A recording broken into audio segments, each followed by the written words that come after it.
Hey, it's Errol, and this is Frag. Frag is asking the questions and questioning the answers. I do this in two forms of mediums, and one of them is sitting down with a notebook, sheets of paper, physical paper with a writing instrument, and asking the questions, because I believe the whole body becomes a part of the system of choices when you write, whereas when you type, you're just using your fingers and your mind. But I want the whole body to get involved. Those inner voices need to be activated by something. So I keep it in a notebook. And number two, when we go out on these transition walks, a transition walk through a forest in South Charlotte, North Carolina, where the goal is to connect with nature. It's to come out here as a listener. But our heads are so full of so much content, the challenges, the changes, the defeats, some of the victories. We don't talk much about the victories unless it's a really good victory.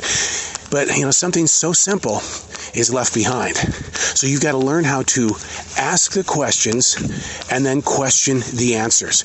And you're not always going to like what you get. But as you transition, you see a better you. You feel better about you. And more importantly, you start sharing a lot more of you with others who are traveling beside you. The subject that I want to jump onto right now, I don't know if you're going to be able to dive into it as deep as I really want to go, because I don't know where you are in the chapters that you write. But I want to talk about modern day broadcasting. It surprises me that so many people have jumped into podcasting, which is amazing to my heart. That's the reason why I created a podcast called Pod Crashing. It's designed to share the stories of other podcasters, who, what, where, why, when, and how it even happened. In fact, I'll be with Jason Alexander from Seinfeld next week to talk about his podcast. But I love the idea when people do approach me to ask questions about podcasting.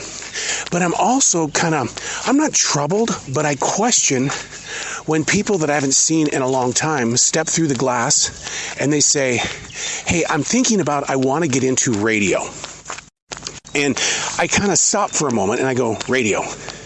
Okay, now define for me what you think radio is. Are we talking about terrestrial radio, listening through the dashboard of your car, or on a radio connected to maybe your home system?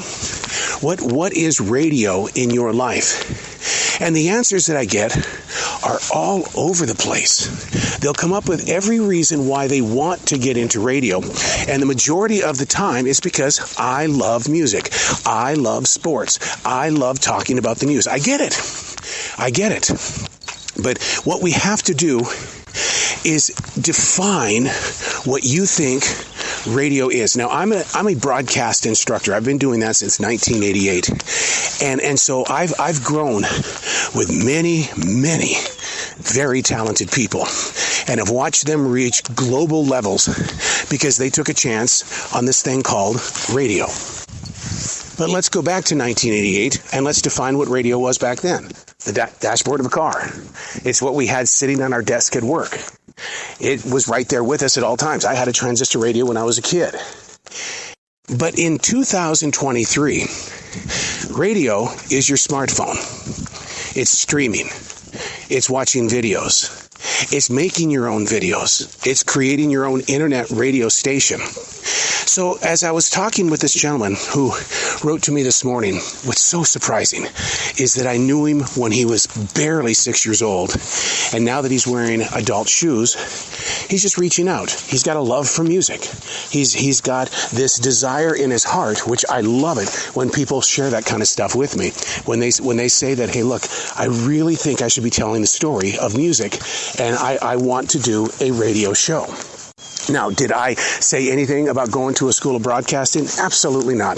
That's something that you have to pick up on your own and really develop, because that is a lot of money in a very short amount of time. And if it doesn't pay off, you've lost a lot of money because of that short amount of time. It was probably about 2 years ago when the idea occurred to me, when I'm with students and they're sharing with me the answer to this question. Who the hell are you, and why the hell are you here? And I hear their stories. I digest their stories because I want to build with them in the 5 short weeks that I'm personally going to be with them. The question is, in the process of you wanting to be a communicator, Why do we have to put such a label as radio on it? I rarely hear of anybody who says, well, I want to go into television. That in itself is evolving in huge ways with the streaming. And what is it? I keep seeing all these different things on Facebook that go, you can create your own TV station. Yes, you can. But can you maintain your own TV station? Can you maintain your own internet radio station? Can you afford the royalties that you need to pay out? Because this music isn't free, and the pictures that you want to put up on your internet TV station, they're not so free either. I mean, sure, you can go out and you can make your own stories. Now we're talking about the price of loyalty, dedication, determination, the vision of what you're going to do, and when things don't go your way, how are you going to change as a person?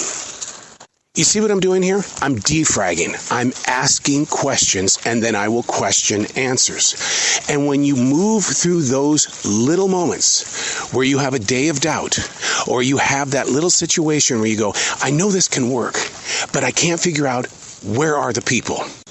Okay, a lot of podcasters talk about that. They talk about where are the people. And if you go onto LinkedIn, there's going to be a lot of people that are going to be knocking on your door saying, hey, I can lead you to the people. But are they real people? Are they real? Or are they just a bunch of numbers?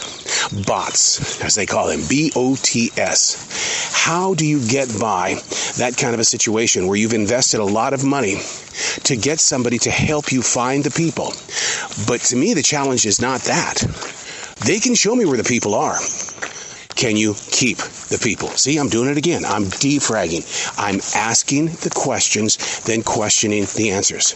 I would love it if everybody had a podcast. I would love to hear some of the podcasts that are coming out of Ukraine, or the podcast of those who were forced to leave Russia because they didn't want to fight the war, but they're living in another country and they're trying to get the word out there because the availability is there.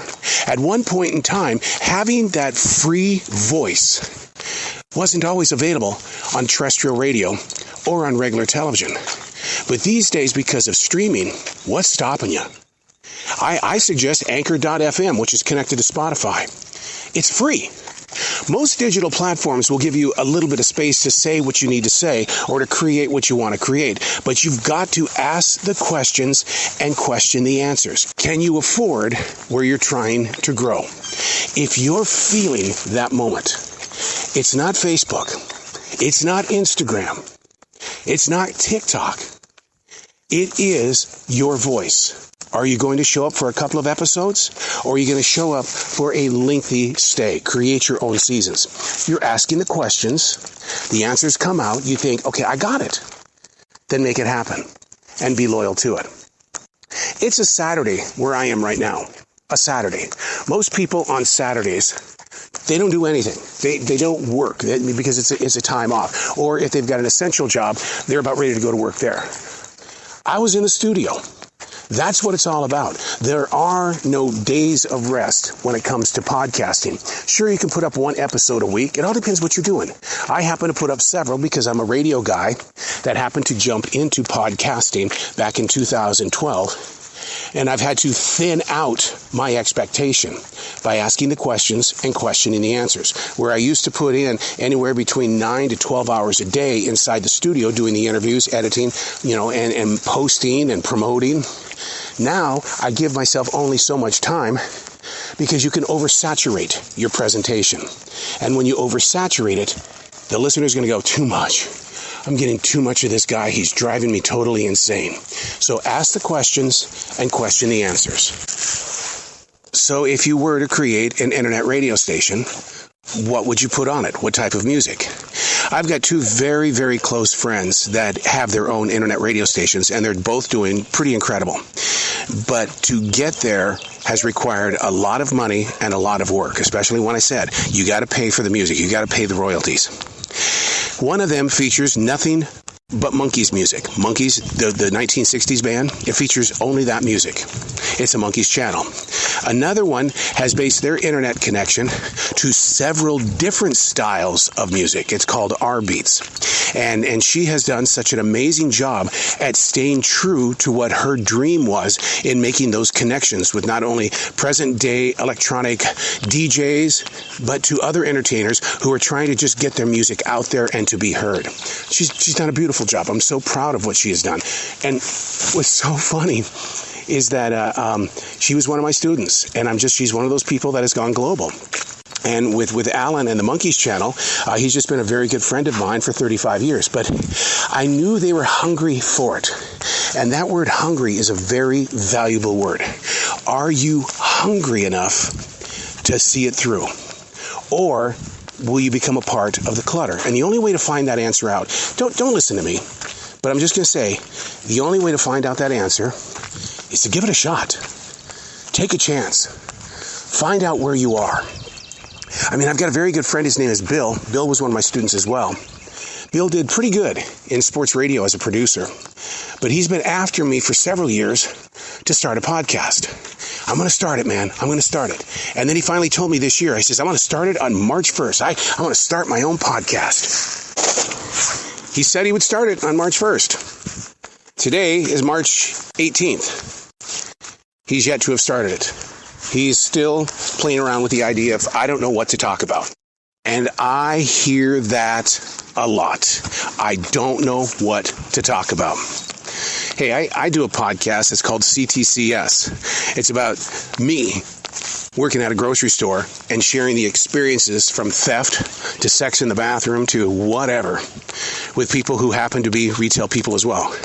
The listeners come in. And it's amazing how people react to something so simple like that. How do you start a podcast? What do you want to make it about? Ask the questions and question the answers. I also have a podcast that deals with creative spirituality. Why? Why would you be so open with the way that you feel? I couldn't bear my soul the way that you bear your soul. Yes, you could. If you believe in the person who's going to receive, then you will show up. That's where you find your dedication, your loyalty, and your determination. Who are you trying to reach? Why do you want to reach them? What do you foresee the connection becoming? It's amazing. And that could be a radio guy who happens to be wearing a pair of podcasting boots. Ask the questions, question the answers. I'm taking a walk through a forest. It's an episode of a podcast. Why? I ask that question all the time. And the answer that I get is because in your world, maybe you're not taking that walk until today. And then you go out there and you start receiving answers. And then you put it on a page. I'm Errol, and that's Frag.